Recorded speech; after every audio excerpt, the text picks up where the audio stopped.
Creativity is an addiction. It's that one thing that we crave, but we won't admit it. We have to have it, and then we try to push it away. We wake up in the middle of the night, it wants to play, and you're going, no, I need some sleep. Oh yeah, we get dramatic with it. Oh my God, we're like drama queens. We really are. Unplugged because we will always say yes to creativity. Totally uncut because we all make mistakes. So turn it into a tool. This is Arroe Unplugged. I am a poet, one that just happens to write in a forest. In 2015, I stepped into a very special collection of trees at the Billy Graham Library right here in Charlotte, North Carolina. While there, I did nothing but write, but they were never my words. In my heart, I always believed they were the lyrics from Billy's Forest. Nearly 2 years later, God spoke directly into my heart. He said, dude, come on. You need to write in other collections of trees, mainly your own forest in South Charlotte, North Carolina. You see, in every place that I have written, the spirit of Billy's lyrics vibrate the purpose and plan that God has put into play. I never know what I'm going to write about when I enter any forest, which gives us plenty of time to talk about it in the end. Remember, these aren't my words. These are the lyrics from Billy's Forest. Chapter number 326, July 30th, 2022. Look at those elephant ears. They first arrived in our lay of land maybe 4 summers ago. They were part of the landscape at Community Charter School in Uptown Charlotte. It had been closed, and we were given permission to take whatever plants we needed to give them life elsewhere.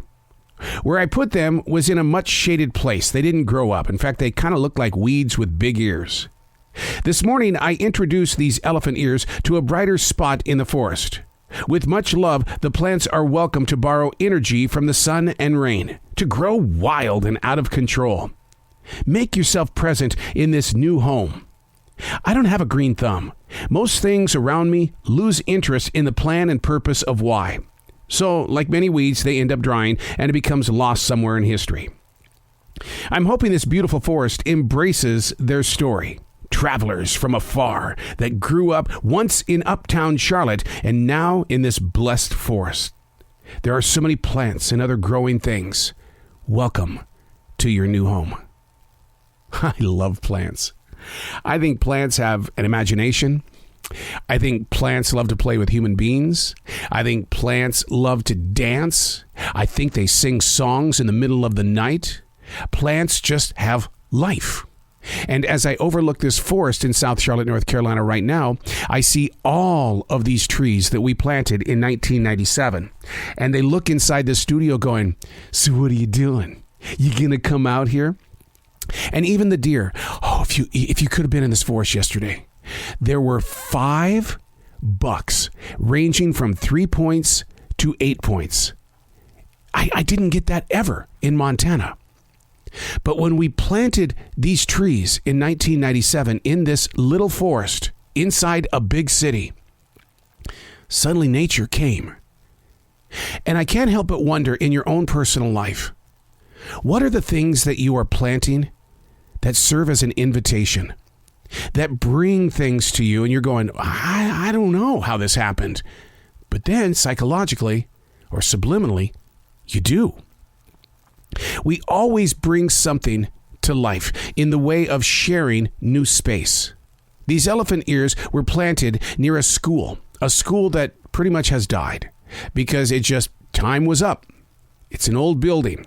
It's a historic building, so they're not going to rip it down, but that was no reason to let the plants die. So we replanted them in this forest in South Charlotte, North Carolina. They did not have a good time in their new place. It's almost a year later because this was written on July 30th, 2022, and today's date is March 1st, 2023. The plants became an object in my house where I have a wild dog.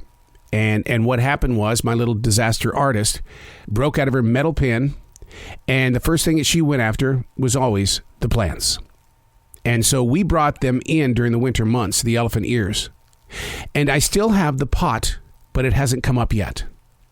It's March 1st. The elephant ears are waiting to come up, but I'm sure they're beneath that potted soil going, is it safe? Because, man, I was okay at the school. And then you replanted me because you gave me too much shade. And then you brought me in because you wanted to keep me for winter. And that's not really what we're supposed to do. But here you are, human. Do I trust? if I kind of peek over the soil? Let's go back to your personal life. The things that you replant. Maybe someone in your family, a friend, thoughts, ideas, ambitions, goals, the things that you want to move forward, and you try to put them in the proper soil, and something like my disaster artist dog steps through the metal doors and takes it out. Do you wait for it to have a rebirth? Or do you look deeper into the soil for newer things to grow? I mean, this forest replenishes itself all the time. It's beautiful. I'm just blessed to have a group of people around this forest that embrace it as much as I do. But what are the things that you're replanting or just basically starting out with? Do you have a green thumb? Do you have a cleared heart? Who are you today? I'm Arroe. These are not my words. These are the lyrics from Billy's Forest.